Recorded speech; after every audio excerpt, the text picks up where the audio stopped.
পলাশবাড়িতে পহেলা বৈশাখ পালন করলাম যারা, আল্লাহর সাথে কি শিরক করলাম তারা।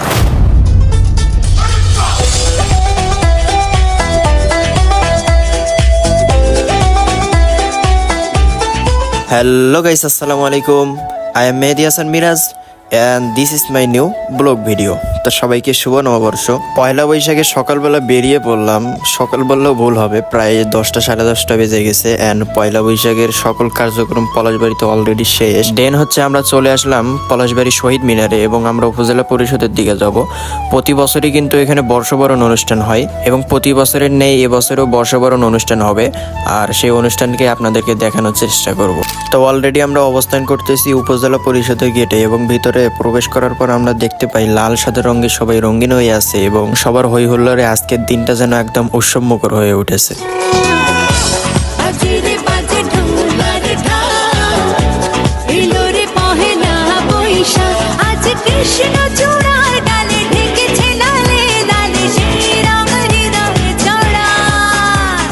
পহেলা বৈশাখের এই দিনে চারদিকে গান আর ঢোলের শব্দে যে এক উৎসবমুখর পরিবেশ তৈরি হয়, এই উৎসবমুখর পরিবেশই আমাদের বলে দেয় এই বৈশাখ আমাদের যত কষ্ট আর যত সমস্যাই থাকুক না কেন, আমাদেরকে এই পহেলা বৈশাখ হাসতে শেখায়। পলাশবাড়ির অনেকেই আছেন যারা বাহিরে থাকেন, তো তাদেরকে আমরা অনেক মিস করতেছি এবং তারা হয়তো আমাদের অনুষ্ঠানটাকে অনেক মিস করতেছে। আসলে আমরা সবার মতো নববর্ষ উদযাপন করি, তবে কোনো মঙ্গল শোভাযাত্রার মাধ্যমে নয়। আমরা এতে বিশ্বাসী নই যে মঙ্গল শোভাযাত্রা করলেই আমাদের এই বছরটি শুভ হবে বা মঙ্গল আসবে।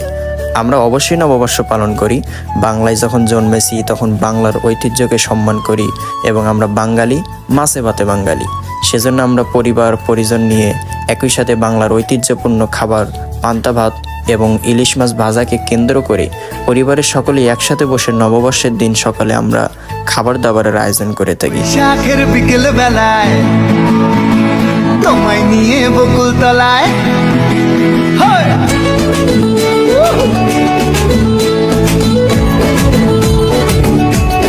কিন্তু পয়লা বৈশাখ পালন করা যদি কেউ শুধু সাংস্কৃতিকভাবে করে, যেমন ঘোরাঘুরি, খাবার দাবার খাওয়া, আনন্দ করে, এগুলো তো ইবাদত না, বরং সামাজিক বা সাংস্কৃতিক কাজ। কেউ যদি এই দিনটাকে ধর্মীয় ইবাদত মনে করে পালন করে তাহলে সেটা ভুল হতে পারে বা শিরক হতে পারে। আর আজকের ভিডিওটি পর্যন্তই। সকলে সুস্থ থাকবেন, ভালো থাকবেন, আর যদি ভিডিওতে কিছু ভুল বলে থাকে অবশ্যই ক্ষমা সুন্দর দৃষ্টিতে দেখবেন। তো সবাইকে আল্লাহ হাফেজ।